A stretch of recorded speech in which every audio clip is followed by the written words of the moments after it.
Spring 1941. Fairlie, Scotland. A pale grey dawn spreads slowly over the Firth of Clyde, the kind of cold light that feels more like a warning than a sunrise. The wind coming off the loch is knife-sharp, slicing through wool, canvas, and skin with equal cruelty. The waves slap against the wooden jetty in uneven rhythms, and everything smells of salt, oil, and metal. It is a morning built for war. HMS Beach, a small anti-submarine trawler, rolls at her moorings like a restless animal. She is not impressive to look at, just 700 tons of riveted steel, a squat mast, a tired funnel, and the scars of hard service. But today, she carries something no other warship in the world has ever carried. On her forecastle, under a dew-soaked canvas cover, rise 24 stubby metal tubes pointing skyward, spigot mortars arranged in 2 neat rows like the quills of some iron creature waiting to strike.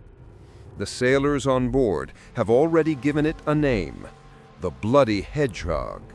The officers call it something more formal, a head-thrown weapon, Mark 10.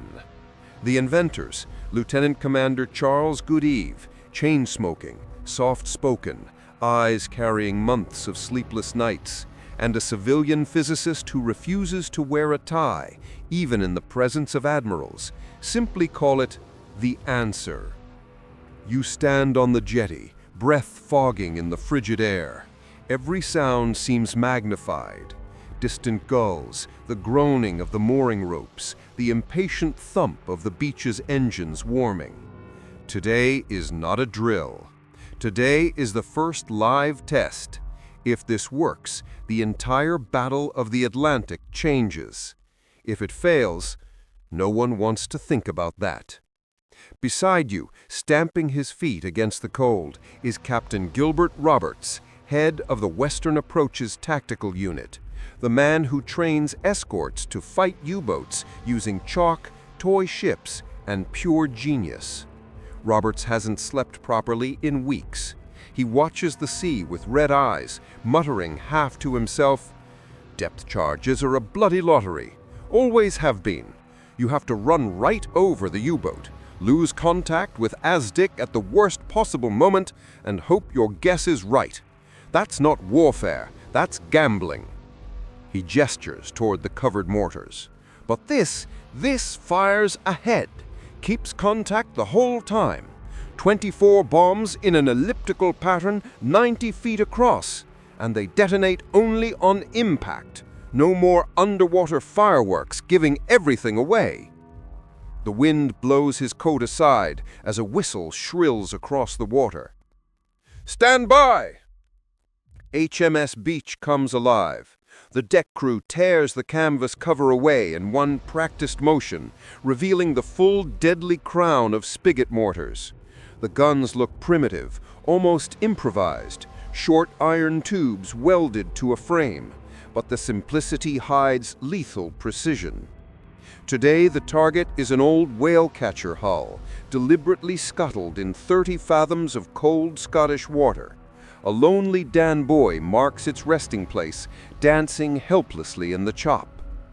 Beach surges forward. Her ASDIC pings sharpen. Clean contact, 800 yards, moving slightly left. On the forecastle, the mortar team crouches low, gloved hands gripping firing levers, faces tightening with anticipation. No one speaks. The only sounds are the wind, the engine, and the rising tempo of the ASDIC echo. Then, fire! 24 bombs leap into the sky with a coughing roar, tails spitting orange sparks, the sound surprisingly gentle compared to depth charges. The projectiles rise in slow arcs, silhouetted against low clouds, and then seem to pause, hanging at the top of their flight, like a constellation of falling stars waiting for gravity to remember them. Then they drop. A perfect ring of metal plunges into the sea ahead of the ship. No plume, no noise, just silence and tension. 1 second. 2. 3. Crack! Crack! Crack! Crack! 4 sharp, vicious explosions. Nothing like the muffled whoomp of depth charges. These are gunshots underwater. Clean, surgical, deadly. A column of white water rises 50 feet into the air, laced with black fragments. The Dangrui disappears. When the spray settles, the mast of the whale catcher is gone, sunk, obliterated. For a moment, everyone stands frozen. Then the cheer erupts, raw, unrestrained, triumphant. Men laugh, shout, slap each other's backs. Good Eve, normally stone-faced, allows himself the faintest smile. Captain Roberts claps him so hard the physicists nearly topple over the rail. It worked. It actually worked, and better than any of them dared hope.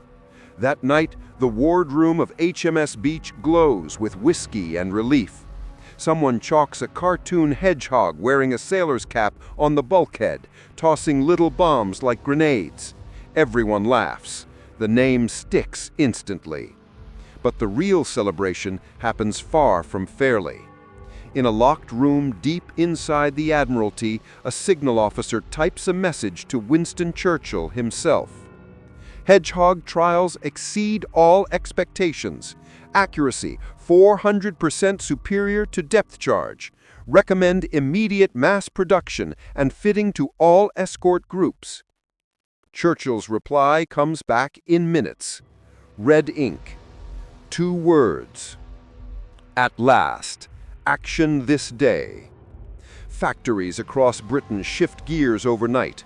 Welders in Scapa Flow, Liverpool, and Gibraltar begin bolting Hedgehog mounts onto every escort they can reach. Flowers, rivers, slopes, destroyers. Thousands of young sailors are suddenly introduced to the strange new weapons sitting on their forecastle. They curse the added weight. They complain about the reload drills. They don't yet realize they are learning how to save the Atlantic. Across the sea in occupied France, inside the cold concrete pens of Carnival, Admiral Donat studies the latest loss reports. Kretschmer captured, Shepka hunting relentlessly. U-boats still scoring kills, but escorts are getting bolder, more confident, more accurate. Donat frowns. Something feels wrong. Something has shifted. But he doesn't know what. Not yet. Shepka, still laughing, still dismissing the British as amateurs, has no idea the rules have just changed. He has no idea that on a quiet Scottish loch, the weapon destined to kill him and dozens of his comrades has just taken its first breath. The Atlantic War is about to enter a new chapter. A chapter written not by luck, but by 24 falling bombs in a perfect killing circle. And the wolves who once owned the night are about to learn fear.